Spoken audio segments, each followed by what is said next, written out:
I'm going to start with the people that I see and go a little bit out of order. So hopefully some other people will log on in the process. I see Demario, Chief Boone. Present. Thank you. I see Shalandra. Shalandra's here. Hello. Thank you, Shalandra. I see, who else do I see here? I see Allison Galvin. Here. Thank you. I see Lorraine King. Present. Hi, Lorraine. Hi. I see Catherine Shidley. Present. Thank you. And I see Lee Lang. Present. Thank you. I'll go through the rest here. Andre Allen did email me and tell me he's not going to be able to make it. Terry Burnside. Chief Echeverria. Kevin Evans. Nikolai Greaves. Chanel Hargrave Murray.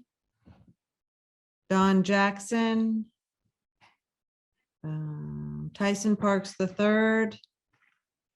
Alex Sierra. Here. Thank you. Karen Wilson. Okay, and myself. So we do have a quorum. Thank you all for attending. I'm going to read, let's see here if I can get it to center on my screen. I'm going to read the governor's proclamation. Once again, I apologize, but I have to read this into the minutes.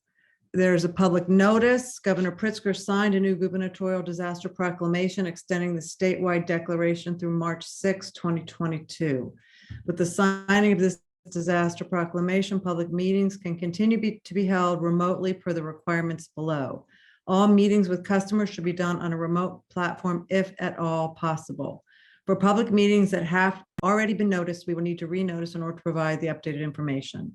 Standard 48-hour notice, except for an emergency meeting, to all members of the public body posted at the meeting location on the public body's website and provided to any news media that has requested notice. During the meeting, participating members must be verified and must be able to hear one another as well as hear all discussion and testimony. During open meetings, members of the public who are present at the meeting location of the public body must be able to hear all discussion, testimony, and votes of the members of the body. If attendance at the regular meeting location is not feasible due to the disaster, alternative arrangements must be made, and notice of the meeting must include the arrangements that will provide live public access to hear all parts of the open meeting, phone number or link to Zoom's Teams GoToMeeting. At least one member of the public body, the chief legal counsel or the chief administrative officer, must be physically present at the meeting location unless it is not feasible due to the disaster. Other members of the public body may attend in person or remotely. All votes must be cast by roll call, identifying each member and recording their vote on each issue. Standard minutes of all meetings must be kept, approved, and made available for public review as usual, and a verbatim audio or video recording of all meetings must be made and available to the public for review. These recordings are public records and must be maintained per the Open Meetings Act. Okay, thank you.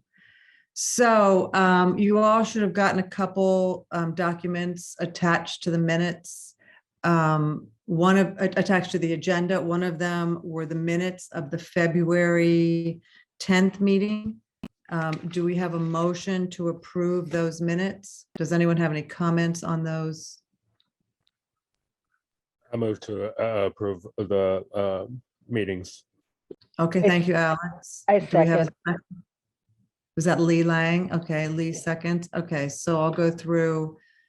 I'm just gonna call on the people that I see. I'm not sure my screen shows everyone. So if I miss you, please speak up. Okay, Catherine Shidley, Yes. Lee Yes. Lang, Approve. Lorraine King. Yes. Thank you. Shalandra Birch.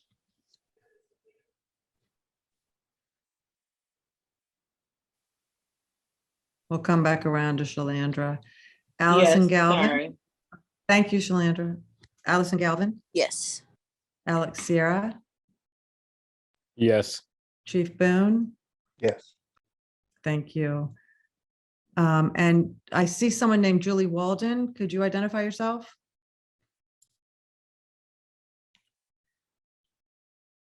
Is Julie Walden a member of the public or a member of the committee under a different name?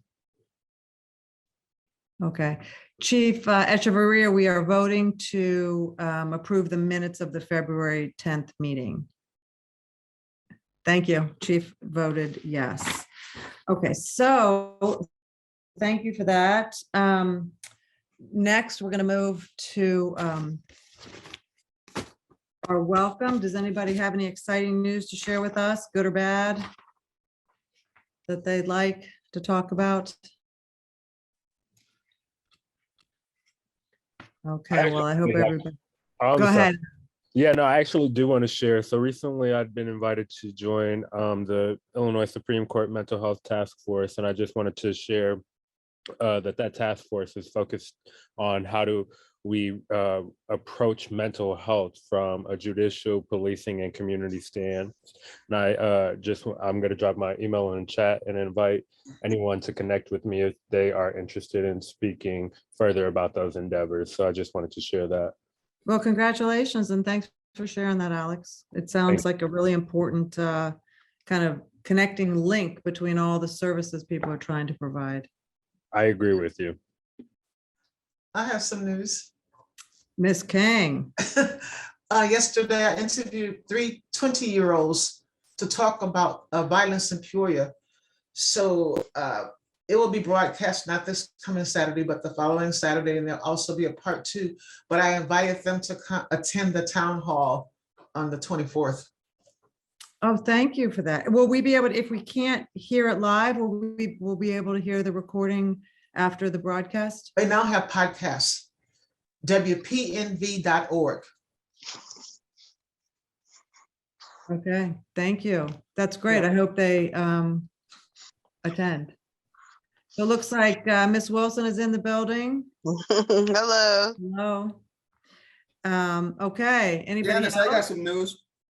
Okay, I want Chief. you to be all in the lookout. You want to be part of the change here at the police department. We're going to be hiring soon a safety network coordinator that should be coming out here in the next week or two, that opening, as well as it's out for a grant writer, grant coordinator. So you want to join the A team, or you know somebody, we're going to be looking. Trying to steal a grant writer, huh? Is that what I'm hearing? Just saying, we got, I always hear people have ideas and they want to, here's an opportunity to be part of it. Here's an opportunity to come join the team and be part of the solutions. Bringing the money to Peoria, right? Get some big grants. That'd be awesome. So we'll be having some openings at the Explorer program as well. We're bringing that back. I think we put some things out. Look for that. We have some. When is it exactly? I had it sitting in front of me, but I don't know what I did with it. I almost forgot the meeting started at 5:30. I was running around doing stuff.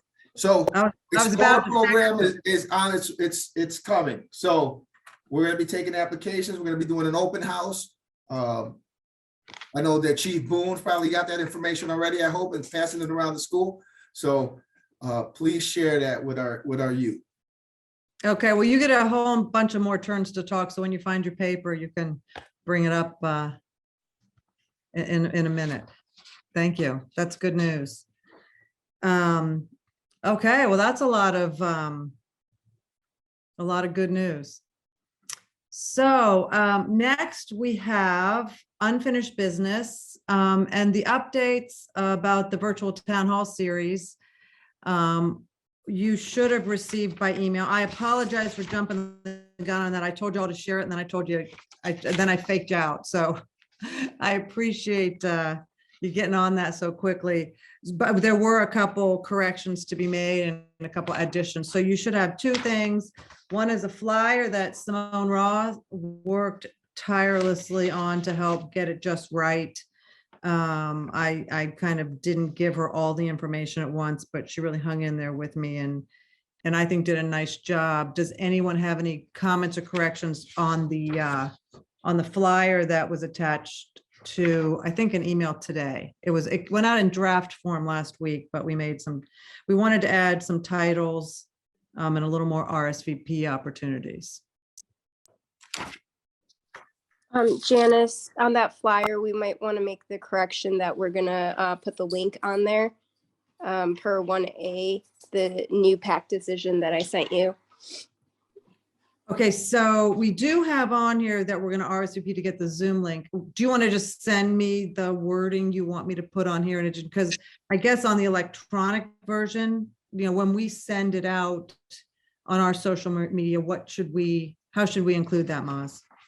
So Christina's going to create a link, I believe, for you. So we'll just include that direct link on there and any passwords that are needed to access. So anywhere that you feel like that would go on the flyer, we'll just put it directly on there. So when you share on social media or anywhere else, people can join on that date and time without RSVPing. Oh, that's fabulous. So are you saying that we should wait we really want to get the word out. We're only 2 weeks away. You don't have to wait. You can, are you saying waiting to approve the flyer? Well, not only approve the flyer, but I kind of thought maybe people could start sharing it because, we have 2 weeks, Yeah. 2 weeks away. So what do you recommend we do tonight regarding the flyer? It's fine in its form, I guess, except for the addition that to add the Zoom link instead of RSVPing. That link Christina usually creates, or Paul Peterson. So I'll send them an email and see if they can add that as soon as possible. And then we could get them out the next day. So tomorrow or Saturday or whenever. Okay. This flyer, Simone worked her magic on this in a program that I don't have access to. So it's not like just a Word document. So maybe I should just tell the committee that if you choose to share it tonight, you can put some language in there saying we will be updating it to get a live link to a link. I'm not linked to a Zoom information or how. Yeah, just a direct link. So when you create a meeting on Zoom for a meet, like, so say if it's tomorrow, March 11th at 9 a.m., I could create a direct link. So when you click on it, it's like a hyperlink that will direct you to the meeting when the meeting's supposed to start. I'll coordinate. Are you talking about Simone Roth? Yeah, I completely understand what a Zoom link is. My only question is how do we Insert it? Yeah, because I bugged her to death and she's really been, she's had That's okay. really good humor about revising this thing 1,000 times. So maybe you could communicate with her because she'll probably kill me if I try again, but No, it's fine. She's been very sweet, very sweet. I'll add the new requirement and see if she could add that in the new flyer and carbon copy you. So do you want committee members to wait till tomorrow to I think it would be easier to just have one flyer going around instead of like the RSVP process versus the Zoom link. Yeah, I completely agree. Okay, you guys heard that, right? So let's wait and we'll try to get something out to you tomorrow that's more final. And then the next, thanks, Maz, I appreciate that. It's just with this whole Zoom thing, it's just so cumbersome. We really were hoping to meet in person, but that's the way it goes. Okay, so the next thing you should have gotten, I'm not sure exactly who wrote this. I'm not sure if Simone wrote it or if Christina wrote it. I really don't know, but Simone wrote it. Okay, thank you, Simone, again. So the other thing you should have gotten was a press release about the virtual town hall. And you're perfectly welcome to share that also. But once again, Maz, will the Zoom link be embedded into this press release as well? That's a question for Simone. And if she does that, it's not a technical agenda. The other item that you're passing around, the flyer that I saw, is kind of your agenda because you're putting who's going to be there and the panel members. So I don't know if it's going to be on the news release, but I can ask Simone if she will include it on there. Okay, thank you. Is that clear as mud to everybody? Okay, so we're gonna try to get these two documents cleaned up and sent back out to you guys to share widely, and they can if you have friends that or community members that want to attend, definitely let's just make sure they get connected so that we have as many people attending as possible. Maz, while we've got you live here, Maz and I exchanged a very brief email today talking about, I'm sure, is this coming up now, where we're going to be able to hold our regular meetings? And do we know yet? We don't know yet whether our April meeting will be in person or on Zoom. Is that a correct thing to say? Yeah, so some commissions and committees, I believe, are being in person again now because there's no actual restrictions in place. It's kind of like a gray area right now. So I can follow up again. That's another thing I could follow up on to make sure that we can have it in person if that's what you choose to do. I would probably get input from the commission or the committee here, just because it is very convenient to have Zoom meetings, but again, it's the preference of the committee. So if you want to do it in person, I can ask. So what is the, let me, Janice, could I ask a question to Maj real quick too? absolutely, because while I'm looking up the date of our next meeting so we can vote on this. Maz, if we decide to like attend like events such as police events, you know, a lot of great things going on the police department's doing, and I just didn't know if as committee members we were allowed to show up to those different events. You know, do we have to go as ourselves or can we go as a committee? So as long as you're not trying to hold a meeting during the events, there's not an issue, or like trying to discuss to coordinate, you know, showing up as a committee, like trying to do committee business. But you can show up at any public event, or if, I don't know, if Chief has some events that require RSVP, that's something he can address. Does that make sense? Yes, whole thank you so much. The whole committee is allowed to descend on an event as long as we don't talk to each other. Yeah, just don't make it like, hey, we're going to conduct business at this event that's related to the committee. Like, you can obviously talk about the event inside your regular meetings. Just don't try to do committee business during the events. Thank you. So I am looking at April 24th as our next meeting. Is that correct, you guys? No, wait a minute. That's not right. April 14th. I got 24 on the brain because it's March 24th. So I believe our next meeting is April 14th, and I am not going to be in attendance in person. So I'm asked Allison, will you be here to conduct the meeting on April 14th? Yes, I will be here. Okay, so I think we should probably put a motion on the floor. Does the committee want to meet in person in room 404 at City Hall on April 14th? Janice, I have a So question. Yes, sir, Alex. I know that the state mask mandate is lifted. However, I know that some folks may not be comfortable meeting in enclosed spaces still. With that being said, if we do choose to meet in person, would we provide a remote meeting link for those who want to attend remotely? You know what, Alex, personally, I'd like to provide a remote meeting link to every meeting we ever have. So I think that's a good question. And we didn't do that in the past before COVID, but I think, you know, as Ma says, it's so nice that people can attend from everywhere. I would love to do that in the future. I don't know, Christine, I'm not sure even who to ask. Christina, I know that when we were going to meet at the Wraparound Center at Treewind, we did have a audiovisual kind of inspection and evaluation of the building to see if we'd be able to do it for the town hall. And it did pass the test. George Bean came out there with us. So someday in the future, we would like to hold a town hall or whatnot out there. I don't know about our regular meetings. Does anyone have information, Christina or Maz, about whether we're allowed to do that?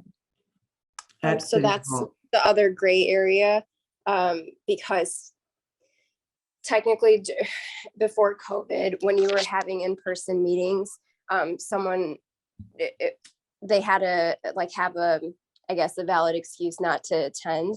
And the remote part was a little bit, it was questionable during the COVID era, I guess. And it was allowed because of the governor's disaster proclamations. However, there's a law that's sitting that hasn't been decided yet, which basically would modify the Open Meetings Act to possibly allow remote meetings going forward forever.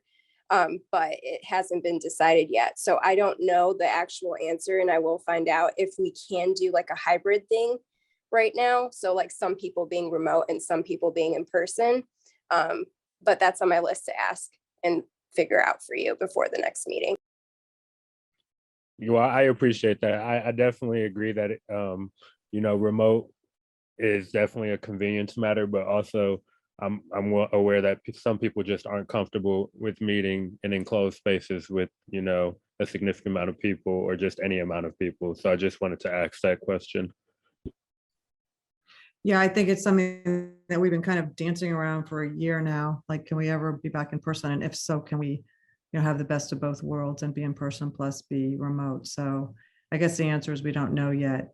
So that being said, does anyone want to entertain or further discussion on the motion to have the meeting in person in City Hall on the 4th floor on April 14th?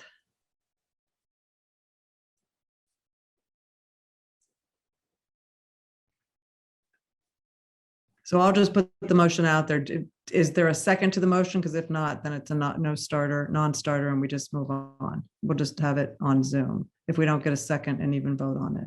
I second. Okay, so Lorraine seconds the motion that we're going to meet on April 14th at City Hall. If we're allowed to.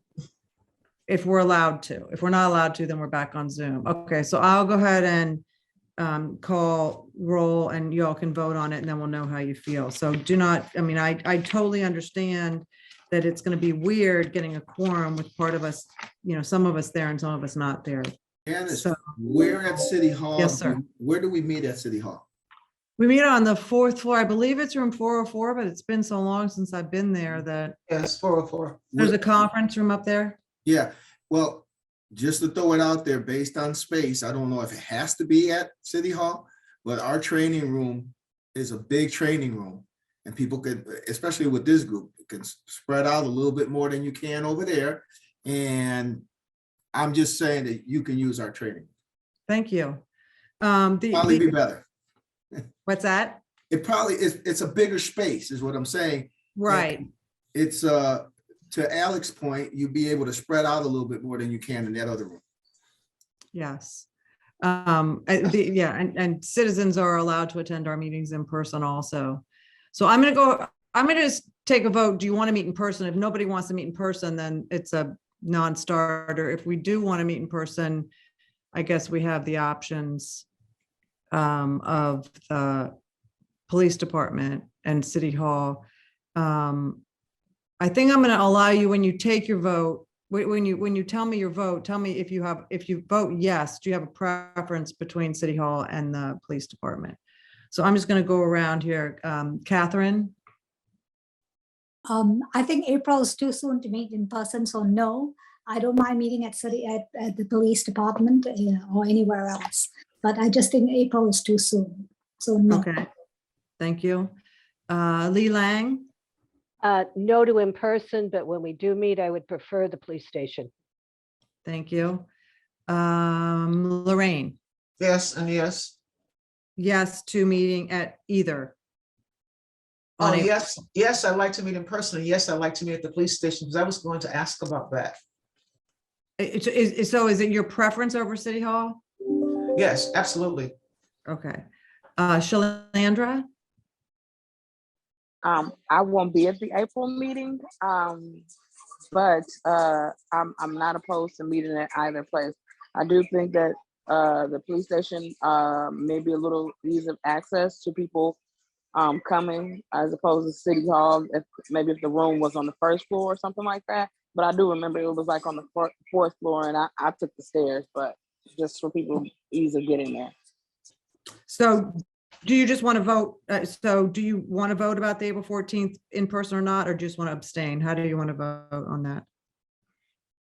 I won't be there, so either way, I won't be present.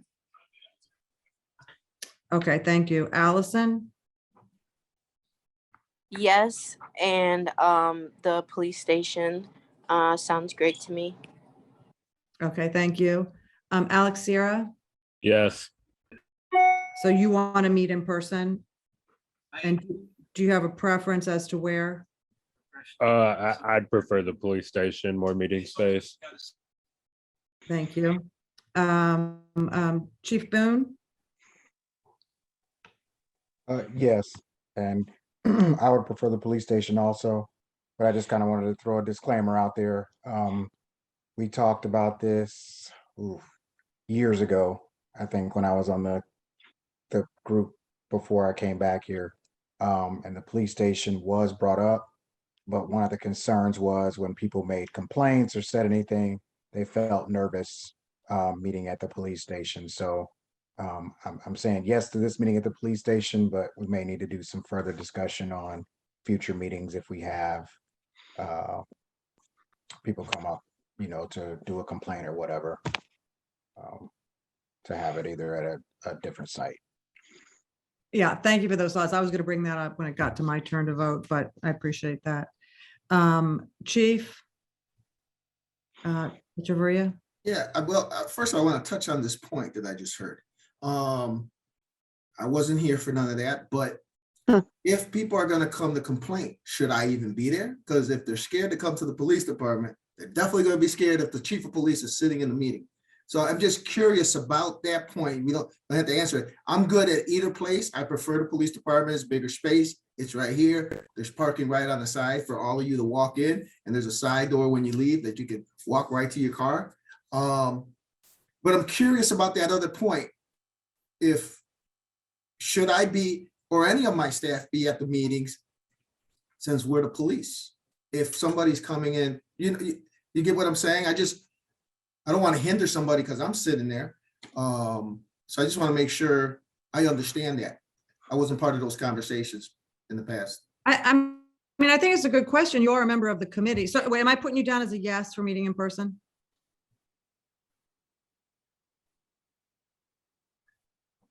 Yes, as technical difficulties there. Yes, Yeah, I'm so I either- think it's a good question. I guess people can tell us how they feel about it. It could just be walking into the building is a little bit different, level of stress for someone walking in City Hall versus walking in the police department. I mean, we can certainly ask. I mean, unfortunately, we don't, until they're in the building, we can't ask them. So let me finish this vote and then you guys can talk about that. Okay. Okay, Karen? I vote yes for meeting in person and yes at the police station. Okay, I don't know who Julie Walden is, but I think that's everybody. I would vote yes, but I'm not going to be here either. But it seems to me that let's see, 1, 2, 3, 4, 5, 6. Go ahead. Yes, Julie? And I'm just a member of the public. Okay, thank you for identifying it. And If welcome. if you do meet, what time would that be? All of our meetings are the second Thursday at 5:30 p.m. Okay, second Thursday. Okay, and will everyone mute themselves when they're not talking, please?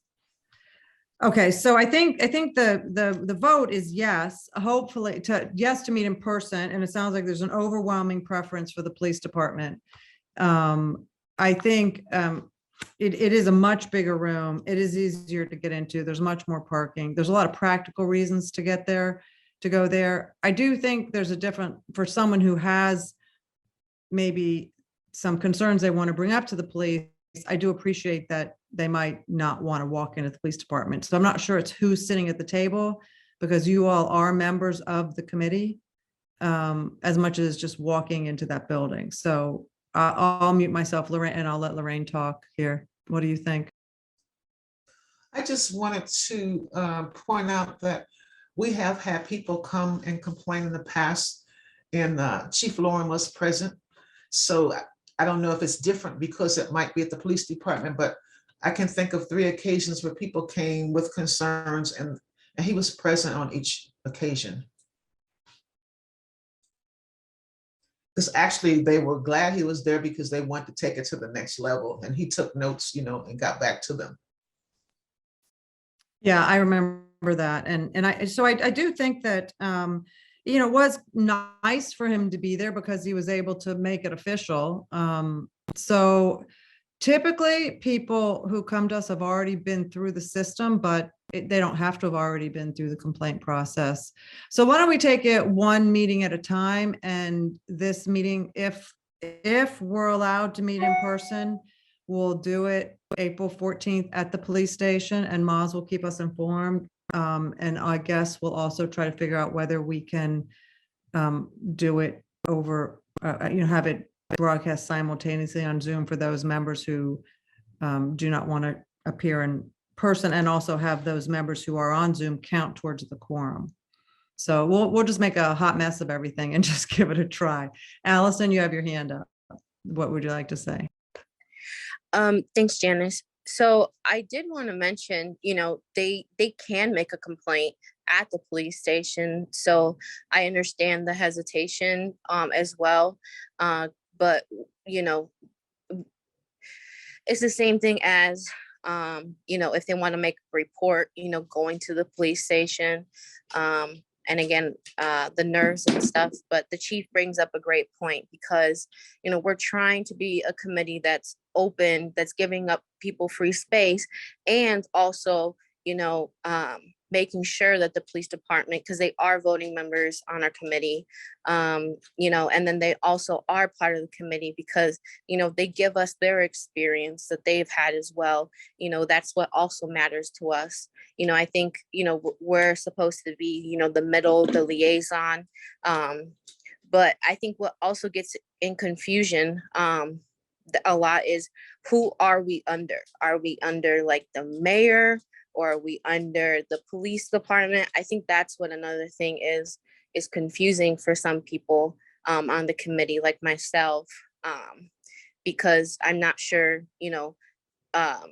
is the police department, if we do choose to continuously meet there, like, are we part of the police department? Are we part of the city? That's something that I'm just confused of too.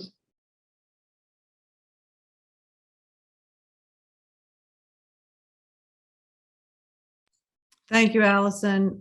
Ms. King? I just wanted to add that one of the purposes of our existing is to improve relations between the community and the police department. So I think, we should take that step. In addition, Chief Echevarria has opened up an anonymous hotline, so, people can still do that.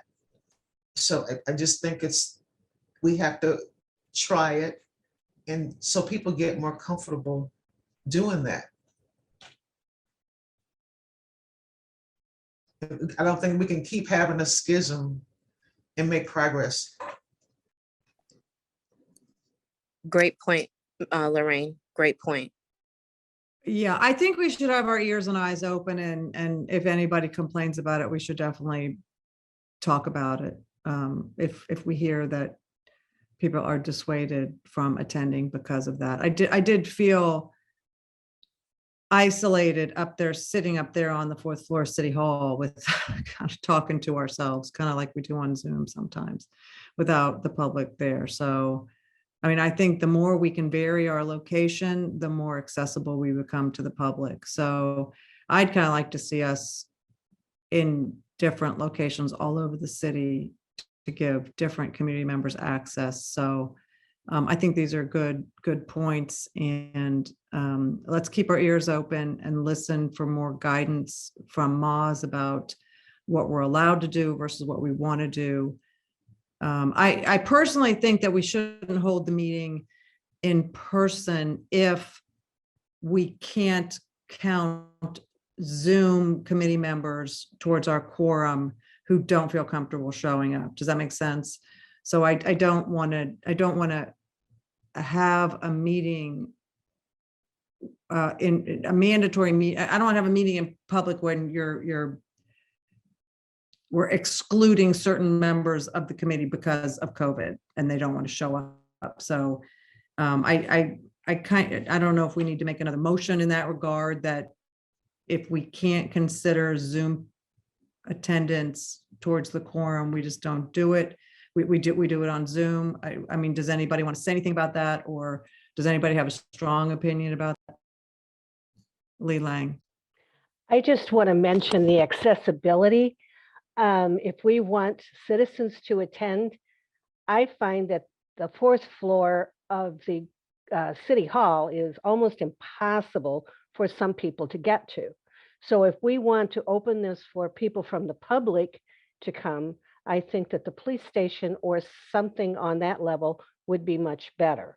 Not only is there more parking, I don't know if you've all ridden in the elevator at City Hall, but come on, let's face it, that's not the best. Going up 4 flights of stairs for some people would not be considered accessible. So I think we need to take that into consideration. And I'm confused here when people are talking about people making complaints uncomfortable walking into the police station. Are we talking about committee members or are we talking about citizens? And I'd like clarification on that. I think, Lee, I think that's a good question. I think the issue was every single one of our meetings is open to the public.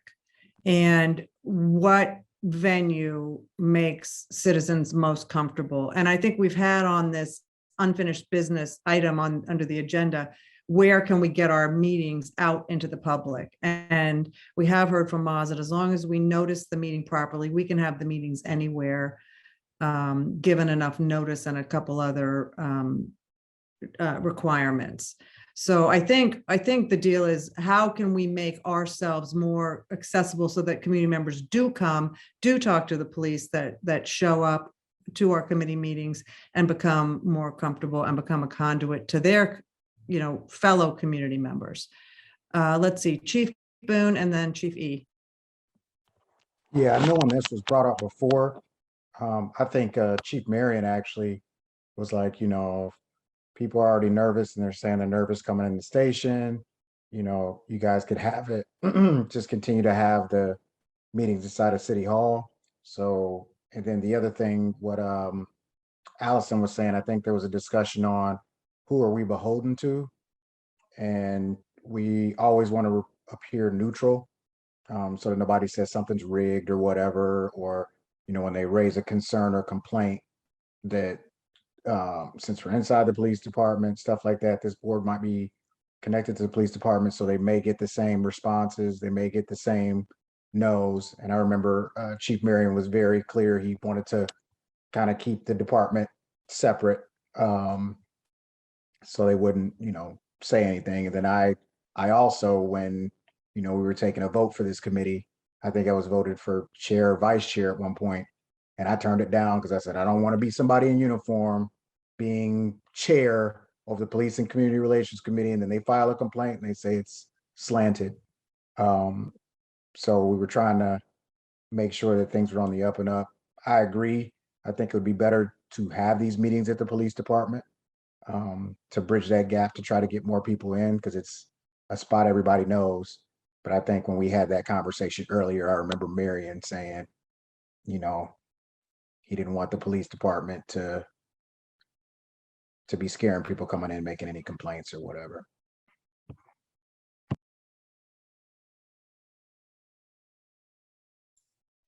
Okay, Chief Echeverria, then Catherine. All right, so I have a strong opinion on this.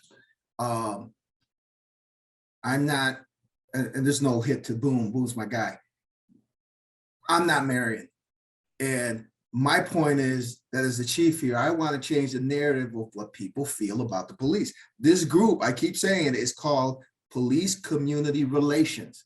It's not police community complaints. It's not, I feel like every time I hear complaint, heavy on complaint. Either this group is just focused on complaints, then do the complaints, or we focus on community relationships, right? Since I've been here, we're doing walk and talks, we're out in the community. I tell people, this is your police department. I open, the lobby is open, the training room is open. I have groups that come meet when I'm not here. I have a women's group that comes and uses the training room. I want the community to feel like this is their police department. It's inviting, come in. 2 Sundays ago, I came in and dropped off donuts and coffee for a group of women that met here, and these are all the women, I'll tell you exactly who it is. Yolanda Wallace and the group of women that have lost loved ones to violence. Never have met here before. They came here, loved it. The feedback I got back later, they loved it. I want people to feel like this is your police. This is the community's police department. It's not mine. This belongs to the community. Use it, be part of it. We're never going to change the narrative. We're not going to build relationships if we keep thinking that the police is scaring the community. If we are scaring the community, then we got some things that we need to fix, right? And that's been my agenda since I've been here is let's build relationships with the community. I have a youth advisory committee that meets in that training room. I have a clergy group that meets in the training room. I have the women's group that meets in the training room. If something comes up in the future where there's a problem, I get it. But then we need to address that issue and not run away from it. What is the concerns? What is it that's bothering you from coming here? And how can we make this more inviting?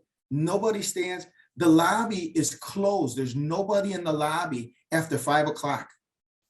I don't have officers sitting up there. We would have to come and open the door. There's no police presence in there, if you understand what I mean. We have closed the lobby because we want to have our officers out on the street engaging our community. I just want to make sure that we don't get away from that and again, I'm new to the group. It's the police community relations group. So what are we doing to build community relations? I don't want to scare people. I want them to feel like this is your police department. Use it. It's yours. That training room is for the community. Please use it. And that's my point. I don't want to beat a dead horse, but I'm very passionate about making sure that we are changing the narrative. I'm not the previous administration. I'm not the previous chief, and not knocking them. We're trying to change things and build relationships with our community. So I don't want to push people away because of that. Thanks, Chief. I'm going to say one thing, I personally believe that every single building belongs to the people. Every one of our schools, every one of our public buildings should be open. Like if we could afford it 24/7, and we should be letting people use the building. So I really appreciate that sentiment. But personally, I believe we shouldn't be placed, I think we should be rotating around the community so that more people can get to us. That's just my own personal bias, but Catherine and then Lorraine. And also I will say that I do think that people do feel there's a palpable shift in policing, in our community since you came. And I think that's a good thing. So thank you for that. So I think that if we were to go with what Janice said about moving around, I thought that if we use the school and the police department, we could achieve a dual goal maybe. I agree with the chief that, it's a community's department. It's not the police department's premises. But there's always a perception. Unfortunately, there's always a perception that among certain members of the community, it's the police, and therefore it's something to be wary of. So we can overcome those perceptions by inviting them to the police department. So I think that would be good if we had it at the school as well as at the police department. If we vary it between, if we alternate it, between a school and the police department. A school also has facilities for parking. They usually have a boardroom where you can meet. So just my thoughts. Thanks, Kat. Lorraine, then Chief again.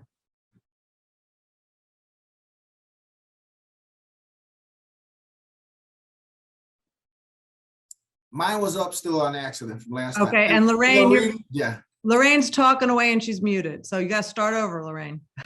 Okay, I just wanted to say that the chief actually used words that were on my tongue. I was going to say it's our police department. And people who don't feel comfortable as we move around, they can go to those places. We've met at community centers before. We've had good response at community centers and we've had sparse response. And I totally agree. I remember Chief Marion saying this at one point about us totally dwelling on complaints. And so we tried to do positive things.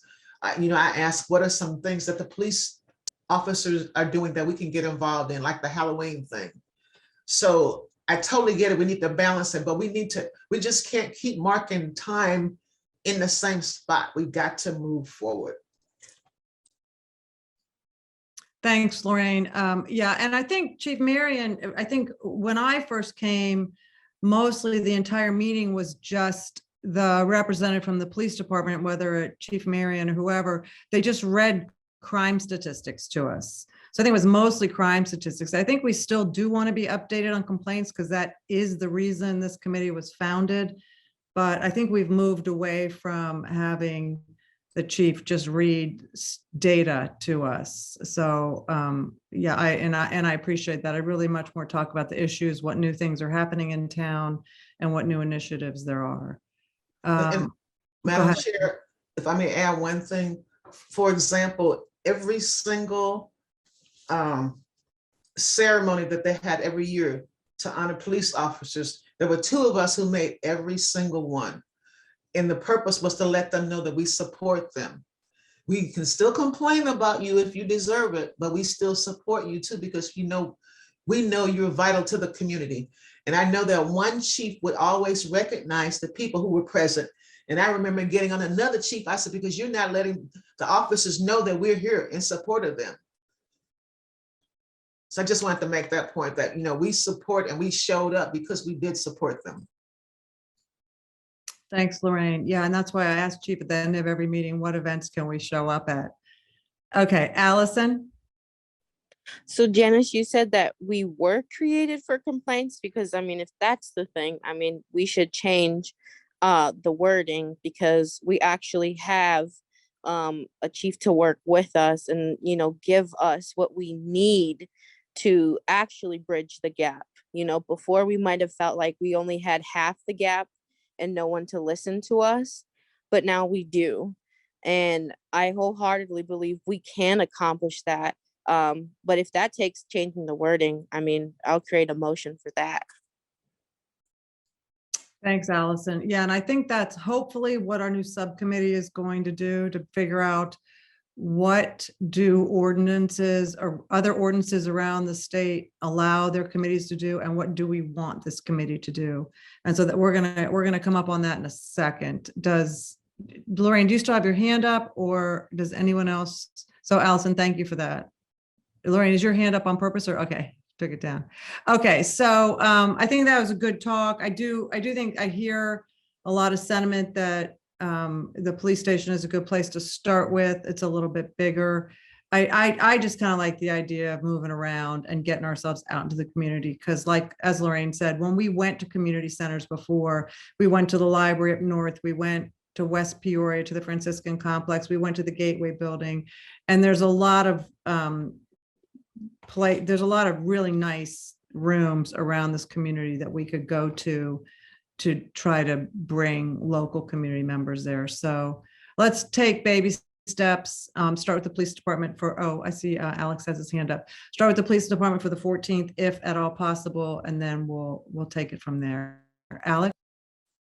Janice, thank you. I just wanted to piggyback off of your recommendation and suggestion to travel across Peoria. I think that's a great idea. I think that although the police station is a central location, it'll really give us the opportunity to really help the police station and under the direction of Chief Echevilla to really start building these relationships. And offering that I want to suggest is seeing how we can meet youth where they're at in terms of recreation.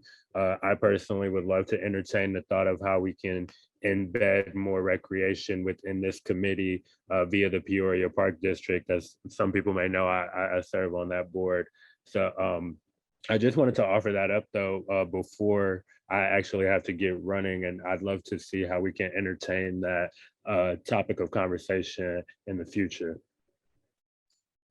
That's interesting, Alex. I think I probably told everybody in this town that when I was in 7th grade, 8th grade, I grew up in a town outside of Washington, D.C., and all of our soccer and softball and basketball was hosted by the Fairfax Police Youth Club. And of course, at that age, I had no idea what do the police have to do with my softball game, but they ran the whole thing. They ran the Little League. They ran, I mean, every sport I ever played, they were in charge. And I think it was a good thing. And they would show up at games, and it was just part of growing up and playing games. So I think that's something that will volunteer you to chair that committee, or is that what I'm hearing? I'm all for that. Okay, I see Chief has his hand up, so we'll go to Chief, and then I think we should probably move on from this topic if anyone doesn't have anything else. Alex, thank you for hitting on that. And that's something that we in the police department are taking very serious in how we engage with our youth as we move forward. Tentatively, the week of July 25th, we are going to take 100 kids from Peoria to a city kids camp. We're working on that. We have the donors, we have the camp. It's in Louisville. And I think this is my opinion, and I don't want to offend anybody, I think these are some of the things that this group can jump in and help on. The police department, we constantly hear, shouldn't be doing this, shouldn't be doing that. But somebody's got to step up and do it. These kids are going to need sleeping bags. These kids are going to need some hygiene gear. These kids are going to need some of these things. Where do you fit in as the police community relations group to be able to fill in the gap here on some of these things, right? So I've talked already with Dr. Karat. We will be talking, obviously, I don't know if she mentioned anything to Boone yet at all, because this was just a quick conversation. We're going to tap into the school to figure out these kids. Our neighborhood services officers will be grabbing kids from their neighborhoods, and we're going to be part of this camp with them. And it's going to be a week-long camp. So I'm just waiting on the agenda and what the food's going to look like out there. But there's going to be things where we're going to need somebody to fill the gap in. The Youth Advisory Committee, we're doing that. We're talking about doing an adopt a school program where we start taking some of the middle schools as well and have an officer be the face for those schools and be the contact for Boone and the kids there. So there's a lot of things that we're looking at. How do we improve it? But this is going to be a big deal to take these kids. I had a meeting this week, just a couple of days ago, with the chief's general manager on what can we do to get our kids from this community engaged with some of the things that we have here in the city. There's kids in the city who've never been into that baseball diamond. One. And then the second part is just to get a tour and talk about what are the jobs here. The guy that I was speaking to, the GM and the assistant GM, how'd you get into this field? You get to live your dream of working in baseball for the major leagues because it is connected to the MLB, and now they got to come up to MLB standards. So there is communication and there's things that we're working on. I just don't think it should be the police only doing it. And I think this group is the main group that should be helping and focusing in on what are some of the things that you're seeing and what are the connections that you have that we can jump on board with as a police department and say, hey, chief, there's this book club. I don't know if Captain McCall's on here. Captain McCall's been reading books to kids at a school and at a library and at a school. We've been showing up to the Fridays for DeMario Boone and the Friday events at the schools. I think these are some of the events that you guys can participate on, but really fill in the gap. What is needed? So anyway, passionate about that. I apologize if I sound loud. I appreciate. Oh, no, we like passion. So that sounds like a great program. Thanks for sharing that with us. I can't wait till you don't have to just pick a couple kids and bus them to Louisville. I hope we can get that right here in Peoria, so that, you know, lots of kids can participate. Louisville, which is right by Cuba. Oh, I thought you meant Kentucky. No, Sorry. no, Louisville. But we have the buses. We have everything is already set up. We're moving on it. It's 100 kids. I mean, I think this is going to be big for us. Be able to take 100 kids who never maybe left the city to be able to go spend a week at a beautiful 160-acre camp, stock ponds, zip lines, cabins, pool. But really, if you guys tapping into your resources and the people, you know, again, fill in the gap. What kid needs a sleeping bag? What kid may need a pillow? What kids need some hygiene gear, right? And really fill in and be part of that. I think that community relations, and don't misconstrue what I'm saying. If we're doing something wrong at the police department, we should be held accountable. Absolutely. I'm not saying there should be no complaint. If there's a complaint, we want to hear it. And we want to go figure out what's wrong and what's happening and correct that situation. But there's also other things. We need to look at all of it, right? So I'm done. Yeah, thanks for sharing that program with us. That sounds great. Maybe you could give us some information about that later, like the composition of the 100 kids. Shalandra. I just want to say really quickly that I do appreciate everything that the chief has said.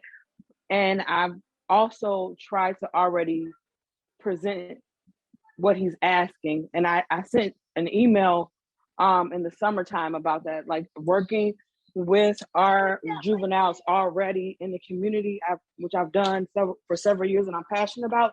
I sent you an email with several ideas of things that we can do in the community, Chief. And I'm not trying to, I know you're super busy, but I didn't even hear back. Send it to me. I'm willing to do what needs to be done for the youth in our community, because I have worked with these youth in the community and I've worked with these families and I'm well aware of what services and supports that they need. Yeah. So Shalandra, please resend me that email. I could have missed it. I get over 100 emails a day. So please send that back to me so I can take a look at it if you have it, if you wouldn't mind. Shalandra has some good ideas. She's pretty experienced in this field. So I think she shared it with me too. There's some real good ideas in there. Okay. I think Alex, do you still have your hand up? Yeah, I do. I just wanted to follow up. Let me just say one more thing, guys. There's a whole lot going on in the chat that I'm not going to read to you. So please check out the chat also as you're listening. Okay, Alex, thank you. Thanks, Janice. I just wanted to follow up on what the chief had mentioned with the recreation with the youth. I think that's exciting. I just want to encourage again that the Peoria Park District is here local. And we've always been or had a working relationship with Peoria Police Department. I mean, we've seen it when you all worked together to retrieve the Park District truck that had been stolen. So one, thank you for that, because you all had a quick turnaround on that. But two, you know, while you are exploring opportunities outside of town, I'd encourage you all maybe to get connected with Chief Green with the Peoria Park District, which again, I know y'all already have a working relationship. And you and I maybe connect offline to see how we can get you all embedded and involved in the summer, pardon me, the summer activities that are coming up, especially knowing that a lot of crime and extracurricular activity by youth are committed during the summertime. But again, I do have to get going. I just wanted to offer that up, and I look forward to more conversations to come. Okay, Chief, do you have your hand up? No, I was just giving him a thumbs up. And Alex, yes, let's connect offline. And actually, if we can connect and Boone connect, all three of us, and really kind of just brainstorm, and I'll bring our NSU sergeant in and we'll figure out what we need to do moving forward. That'd be great. Cool beans. Talk to you soon. Okay, thanks, guys. I mean, this is one of the reasons we chose Shalandra to be the moderator for this youth resources program, that she's really taken a close look at a lot of these issues. And I'm looking forward to seeing how the panel goes on the 24th. I think there should be a lot of really useful contributions. Okay, so we're gonna move on now to new business, which is, I don't want to put anybody on the spot, and I don't see Mr. Jackson here, but I know we have now a subcommittee that is, has volunteered to look at the ordinance that created this committee and to take a look at how other communities approach the idea of police community relations and complaint review. So that's Lee Lang and Shalandra and Mr. Jackson. So I see Lee's hand is up. Lee, would you Okay, like to tell us what you guys are up to? okay. I don't think we did anything. I was a little confused after the meeting. I thought when we were talking at the meeting, I thought we were talking about the ordinances around the state and outside of the state on the CRB programs. Then I went and I checked, and Peoria doesn't have an ordinance for a CRB program. So I wasn't sure if we were talking about that, because somebody did say we should just focus on Peoria.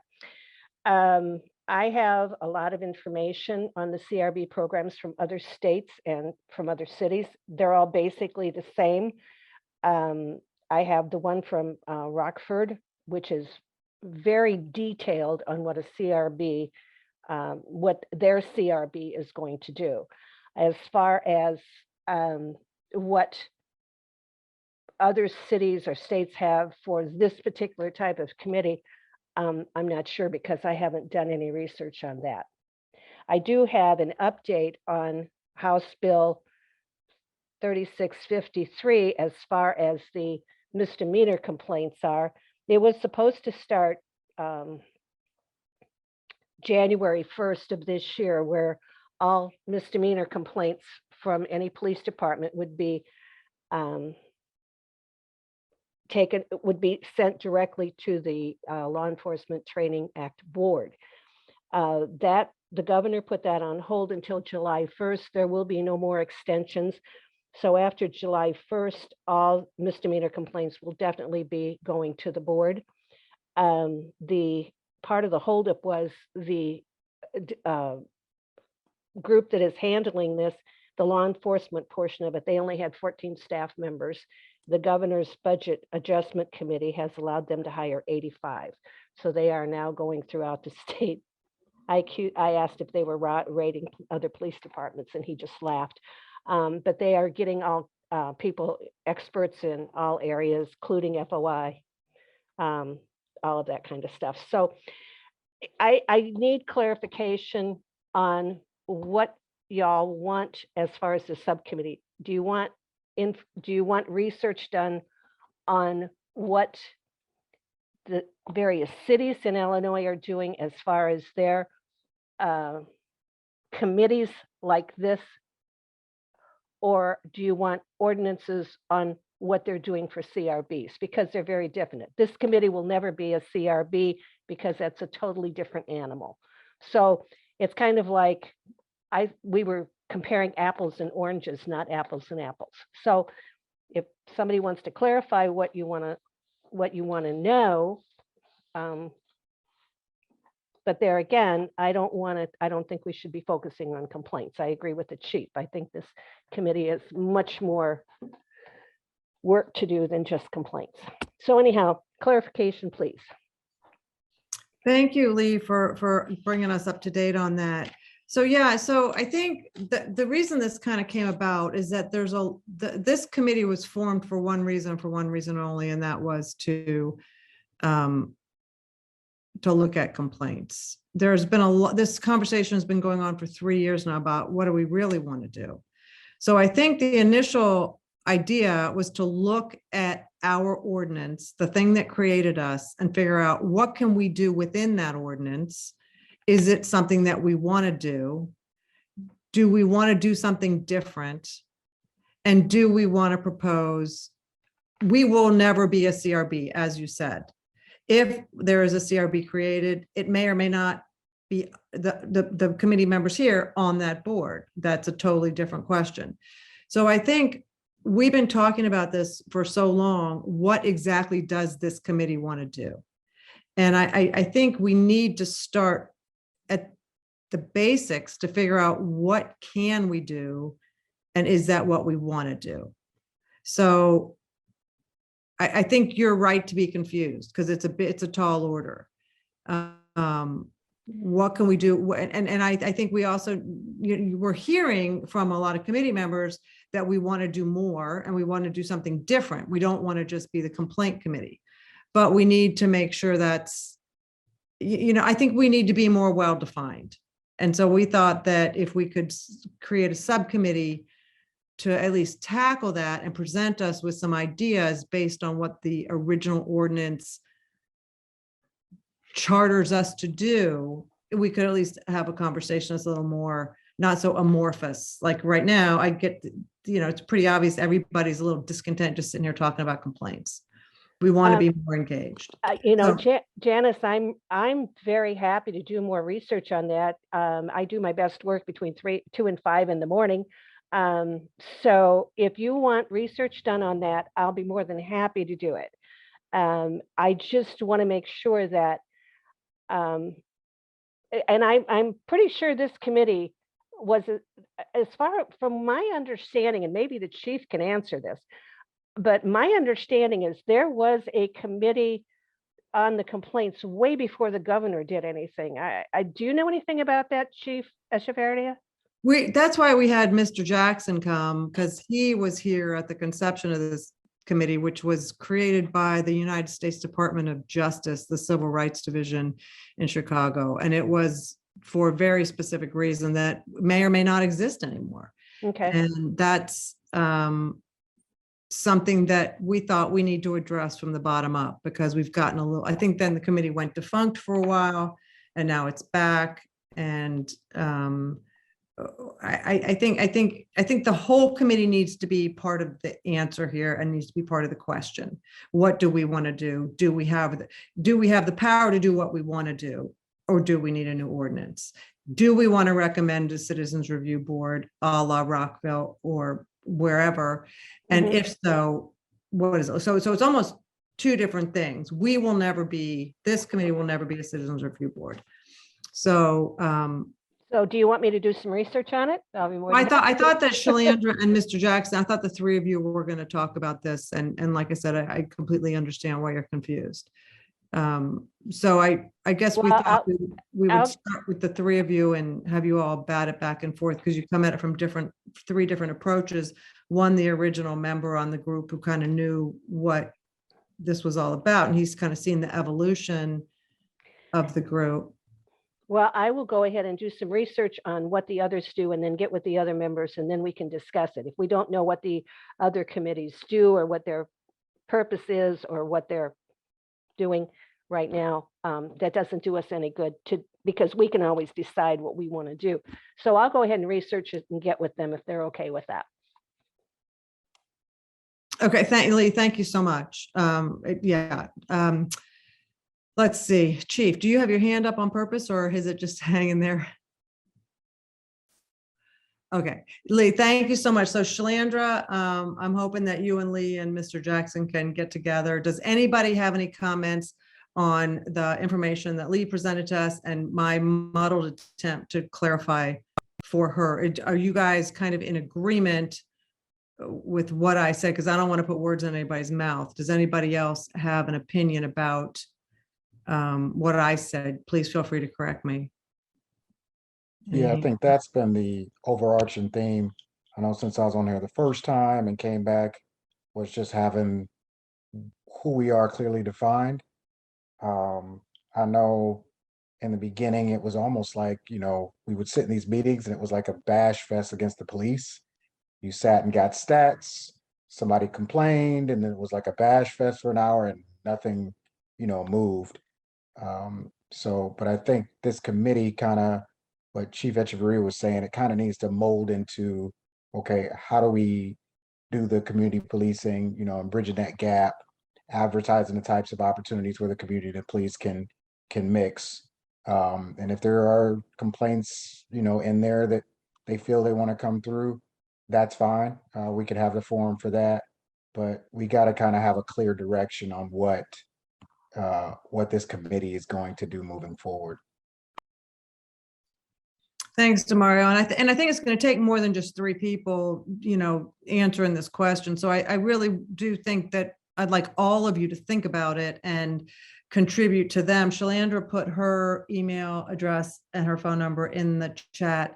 So please, communicate with this subcommittee to the extent that we're not violating the Open Meetings Act, and tell them, what you think the committee should be focusing on, because I do think we're kind of going around in circles a little bit. I do appreciate that finally we have liberated ourselves of listening to the chief read data. So, it's been baby steps as we're learning about, what we're allowed to do also. So I didn't view it as much about police bashing as I did just reading crime statistics. I didn't know what I was supposed to do with the data, because once I got it, is this good? Is this bad? Is this, I couldn't even put it in context.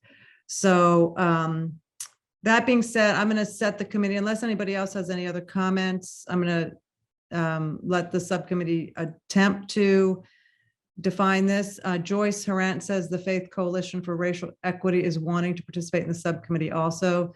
So Joyce, I'm guessing that you can see what's in the chat, the phone number and the contact information also. So I don't know how that works. I guess I'll let the subcommittee make their own rules for how they're going to deal with that. So I think the more participation, I'm always a more is better person. More communication we have is better. So please don't be shy, people. We need a conversation about this committee and what its goals are. So thank you so much, Lee, for taking the time to think about it. Okay, so let's move on to general police updates. And Chief, let's start with complaints. What do you have any up? So there's a couple issues here. Number one, Andre did say that was our mission. He did want to continue hearing about complaints, what's pending, what's current, how's it going to the complaint department, and then we'll move on to the other. We have no outside complaints sitting in here. I'm very happy to say that we're just preparing some documents for tomorrow's safety network meeting. And one of the things that you can clearly see is, everybody knows we're doing our anti-violence initiative. People would assume that all these traffic stops and all these things would net complaints on top of stuff. And it's absolutely not done that at all. On the contrary, our stats are better than they've been. Our crime rates are going down. And I think it was, don't quote me, I think it was 331 traffic stops that were made in these directed details that we did. Not a single complaint, not one has come through, and the community knows they can reach out. Obviously, they know they can reach out to you, but specifically the NAACP, I meet with the clergy once a month. I meet with the chaplains group as well once a month, but I have a great communication with the NAACP president, Pastor Hightower, and he has a direct line to me. If there is a complaint, we bring it forward. We've had 0 complaints, which is great, right? So not to say that can't change and we could have something come through, but we've not seen that yet. In saying that, I'll since you're asking me for news here, I will tell you that from January 1st through March the 3rd, let me give you the newest ones. I just got those today. I had this up on my computer and then got to doing something else here. It changed last night. We had a homicide, obviously, unfortunately, and one of the numbers changed, but let's see here. So year to date, I have it through March 3rd. So don't quote me exactly on this. I thought I had the newest ones. So between January 1st and March the 3rd of this year compared to last year, our shooting incidents are down 75%, 65% in shooting victims, 65% in shooting murders, and 20% in all murders. And obviously the number changed a little bit after our recent, we had a homicide, and we did have a girl, a 19-year-old shot yesterday. But our numbers are trending in the right direction. And out of all these things that the officers have done here, there's been no complaints.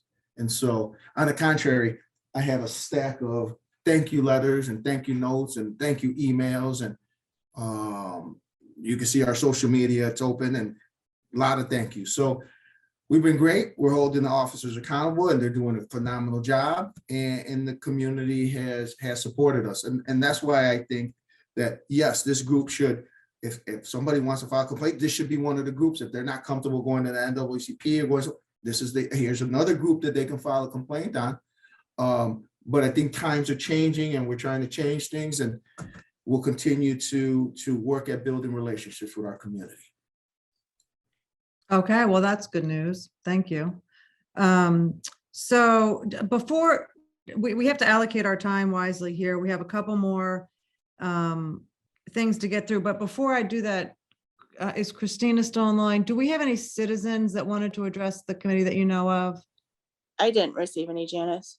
Okay, and I did send out one Zoom link, but I don't see a person who contacted me and Allison that wanted to address the committee, but I don't see them on there. Is there a person on here that wants to address? Okay, so since we don't have anybody, we can allocate the remainder of our time. The other things, Chief presented the diversity PowerPoint last time, and we attached that to your agenda packet. Does anyone, so the couple of things I'd like to go through now is if anybody has any questions after looking at that. I have one question about that. The other thing is any events Chief wants us to know about. And the third thing is the other thing that was attached to your agenda packet was the information on the license plate readers, if anybody has questions about that. So those three things, let's start with the diversity presentation. And I found it very interesting looking at it a little more, with a little more time.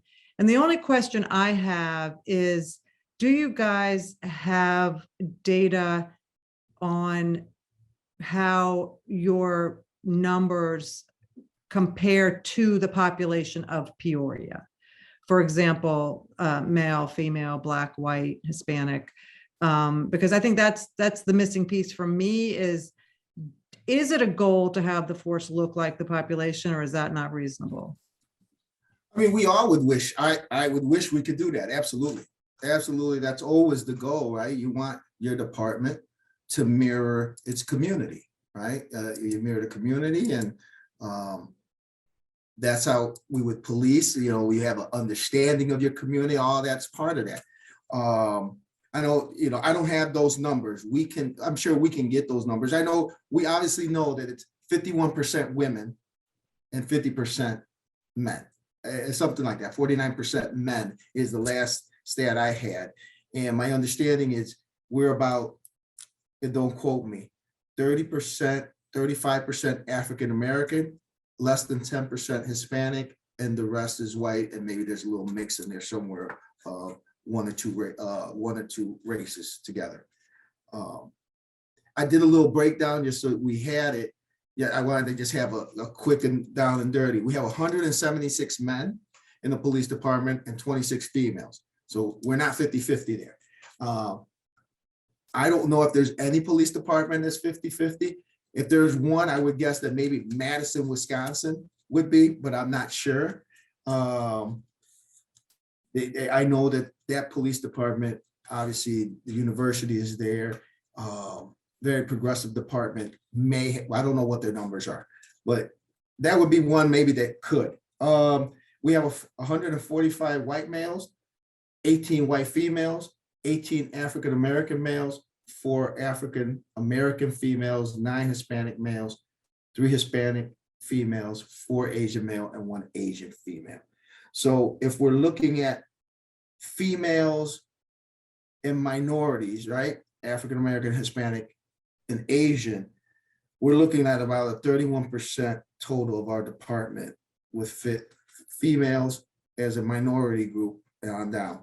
If you take out females, we're talking about an 18% if you just want to talk about Hispanic, African American, and Asian minority is 18%. Sure, those numbers are obviously way off because just African American, we're at 11%, Hispanics 5%, and Asians 2% in the department, and females are 13% of the department. So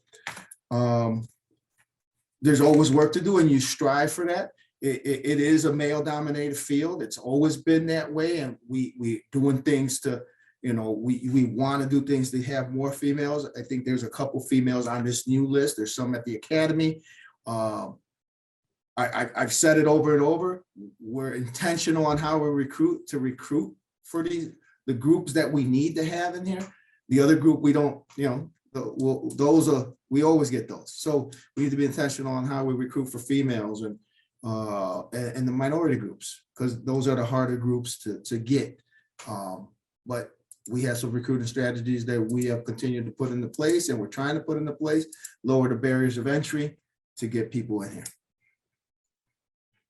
Well, thank you for going over that with us. I think that what concerns me is that I did hear at the city council meeting a while ago when you presented this, that, since the goals that had been stated in the presentation were so unrealistic, we were going to try to change the goals. And I would just really encourage, just why change the goals and not just the reality is we want to have the police force look like the population. It just seems that the goal should always be, the number should always be what the population looks like. And if we meet them, we meet them. If we don't, we don't, and try to figure out why we don't and work on ways to get there, like what you're doing, reaching out and whatnot. But I just think having numbers, sometimes just having numbers side by side makes you get to that number faster because you see them close to one another. And I understand you guys are doing backflips trying to get the numbers to work out. Everybody, I just had a meeting yesterday with all the upper brass of Central Illinois, including the ISP director, Quan Raul, attorney generals, everybody is going through the same thing. I can tell you that Champaign is down like 80 officers between injured officers and people that they need. They're hurting. We're not as bad as they are, but we need more officers. And we're hoping to send 15 officers to the academy here in May. So we're trying. As a matter of fact, they just finished the power test while we've been in here doing this. So we're trying. The only reason we mentioned these numbers, I think, were established in 2015, is these were the numbers they looked at, right? A lot of things have changed in 2015, right? The riots, the protests, everything that we've seen that's going to change how policing is done, new laws, etc.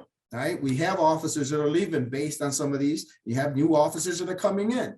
So I don't need to change them, but I think this is something for the group to maybe take a holistic look at and say, are these realistic to get to where we're at or not? We're going to strive to get, I want to mimic what we have in the city, right? So we're going to continue, whatever these numbers are, we're still going to strive to do better. So either way. Okay, thank you. Does anybody else have any comments about the diversity presentation before we move on to license plate readers? No, just kind of echo what the chief said. Definitely got to look at it holistically. I was actually just got through talking to Bradley's police chief, same issue. Nobody's applying. And even my department, we used to be a full-fledged police department before, but now we're more of a security firm.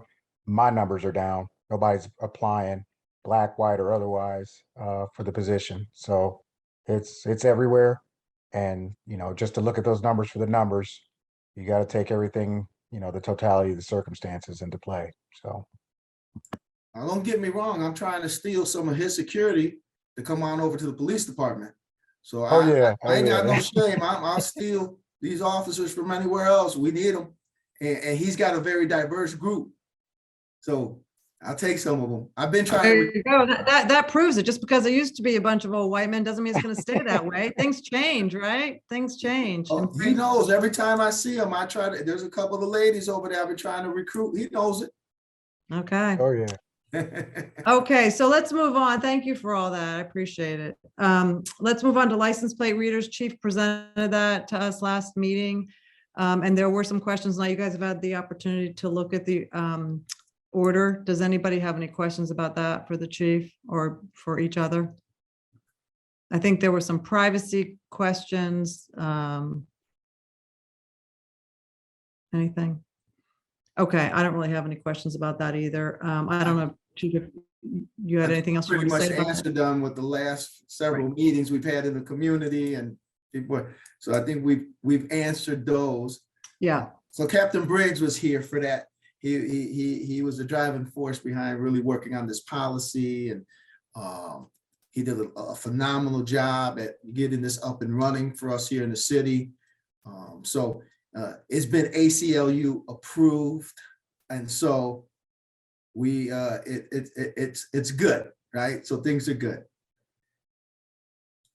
And before we I wanted to introduce somebody I didn't get a chance to. Is Lieutenant Deeb is on here as well, and he took over for Lieutenant Huff in internal affairs. So I wanted you guys to be able to, if there was, to know who he is. If there's a complaint, they'll go to him. They don't come to me. I keep my hands out of all of that. They go directly to the lieutenant. And we're very, the assistant chief and I keep our hands out of it until he is done with it. When he is done with going through a complaint, doing the investigation, it goes to the assistant chief who reviews it. And then it ends up on my desk at some point, and then I review it. And then some decisions are made based on the information that we receive. But I have him on here. I told him to be on here, and I just want everybody to know him. And if there's no questions for him, then I'm gonna tell the good lieutenant that he can get off and go spend some time with his family. Okay, welcome, Lieutenant Deeb. Is there anything you'd like to say? We look forward to working with you. And raise your hand if anybody has a question for Lieutenant Deeb. No, I just thank you for having me on, and I'm glad to put some faces with some names here, and I look forward to working with you all going forward. And thanks for the introduction, Chief. Yeah, and no problem. Hey, would you do me a favor? Can you throw your email address and your office number on the messages in the message box for them? I will. All right, and that way they have your information. If there's any questions, anything comes up on a complaint, he is the direct contact for you. Okay, thanks for that. So Chief, the last thing I'd kind of like to ask, is there any event or anything in the next month or 6 weeks coming up that you'd like us to know about and particularly think would be useful for us to attend? Let me look on my events calendar right now as I'm pulling it up. There may not be anything specific right now. We're working on getting a schedule put together for our next walk and talks. That's something I'll be working on next week with the PIO, and we'll put that information out. So there's things that just come up sometimes last minute, like the surprise for the 2-year-old that we went out and did and drove up to his house, and that kind of came across my desk, and they said, hey, this 2-year-old likes the police and the fire trucks. And we said, well, we're not just going to sign a card. We're going to go say happy birthday to this kid. And we did that. And that was kind of, it wasn't that long. I am working with the Dream Center right now. We're going to put a little library in the lobby. And so the library has volunteered to handle the little library and put the books in and take books out. But the kids from the Dream Center have created this. So we're going to do something where we're going to go meet with them and see them. So there's nothing other than really big going on right now as we're preparing, but there will be some things that come up. And when they do, try to make sure to remind myself to make sure I send that stuff to you, Janice. Okay, I'll try to put that on. Just remind me at the end of every meeting. We'll go over that. Okay, lots of hands up. Well, you guys get 30 seconds each. Lorraine, then Lee, then Allison, then Shalandra. Let's go. Okay, Wait, body cameras. We used to talk a lot about body cameras, and I was just wondering, Chief, how that's going, since we've had that initiative. The body cameras are great. I want to get away from the body cameras we have right now. We have whoever decided to choose the body camera that we have, we should have went with something else. Something that's Axon is what we want. Just had a meeting with Axon. What was it? A couple of days ago, Briggs? And Yesterday. yeah, so we had a meeting with them. We're looking at wanting to switch all our body cameras, obviously to Axon, and the cameras inside our squad cars as well to Axon. Axon has some phenomenal technology where, when lights come on, the camera turns on its own. When you unholster your gun, the camera could come on, GPS, all kinds of other things that we could use here. So yes, cameras are great. We are not ever going to go away. Obviously we can't, but we would never go away from body cams. So yes, they're great. I think they protect our officers more than anything else. When they first came out, officers, what are we doing with cameras? And now the officers like to have the camera, because when somebody comes up and says A, B, and C happened, well, it's on camera if it happened. And quite a bit of times I can tell you the amount of people that have made a complaint that said that something happened, and that's not what the camera shows. And so more often than not, it proves that nothing did happen. So Yes, that did happen with us once. And then very quickly, are you all planning to have another police academy for citizens this year? I would love to do that. Obviously, we're navigating through this whole, things are changing now. And yes, we want to look at that. I've talked about it. Don't have any date in mind as of right now, because everything's just kind of been in the air. But we'd love to do that, yes. But we're kind of just, everything changes. You think you can do something, and suddenly, all of a sudden, we're back on restrictions. Thank you. Okay, thanks, everybody. Lee Lang. Good. Lorraine did her 30 seconds. Chief bumped it. Let's go. 30. Everyone, thank you. Lee. Okay, Chief, I sent you an email regarding the walk and talks and how I could get in contact with someone from Neighborhood Services to maybe come up with a flyer to hand out.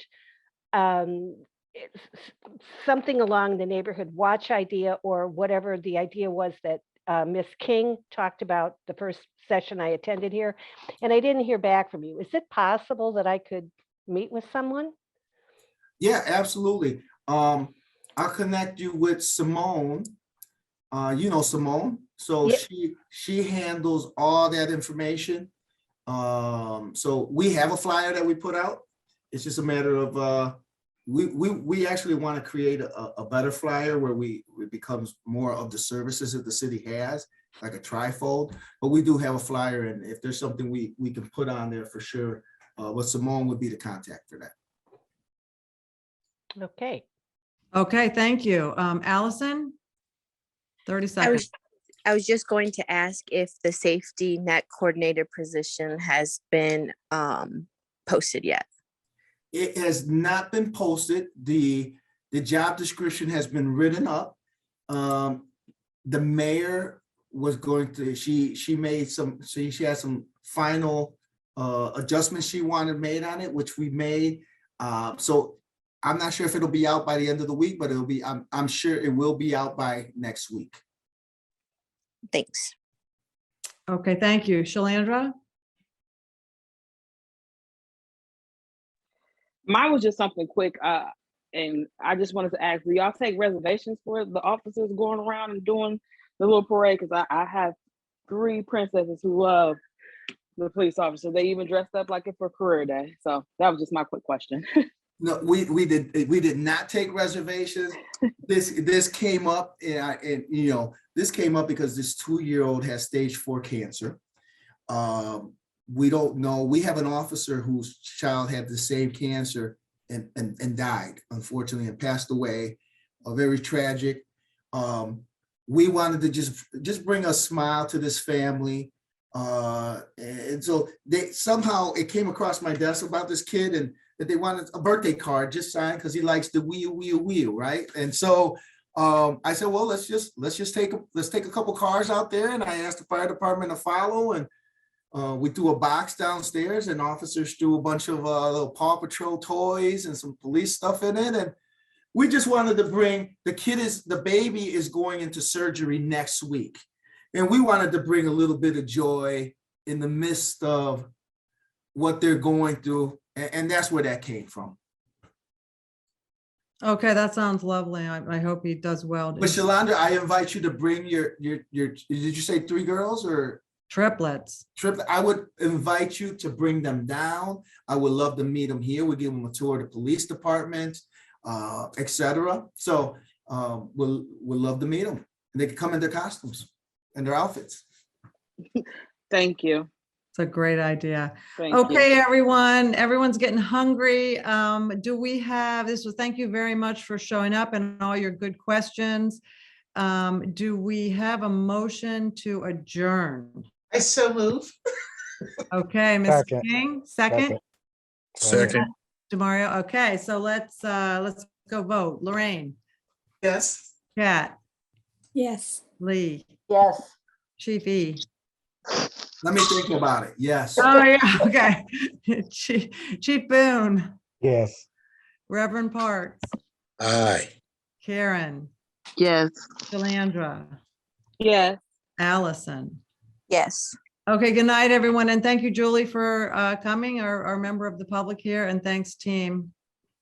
Have a good night. Thanks, Captain Briggs and Chief. Good for all your night. hard work. I hope And everybody Lieutenant don't Dean. forget, do Chief not Briggs, forget, Dean. March 24th, 6 o'clock on Zoom. We're having a town hall. Did anybody notice that shirt that Pastor Parks, Reverend Parks is wearing? He's one of the newest, he's the newest group of chaplains. We just put him out. So he's got his nice fancy chaplain shirt on.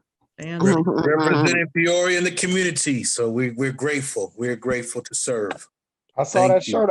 I thought he just got out the academy. I thought I saw that shirt. Oh, no, no more academy for this one. We're just getting in coaching shape, Chief. Just Well, coaching I'll shape. tell you what, Mario, he's the boxing coach. Oh, yeah, I see him getting it in. I see him getting All it in. right. good night, everybody. Good night. Gotta stay ready to keep from getting ready. All right. Good night, everyone. God bless.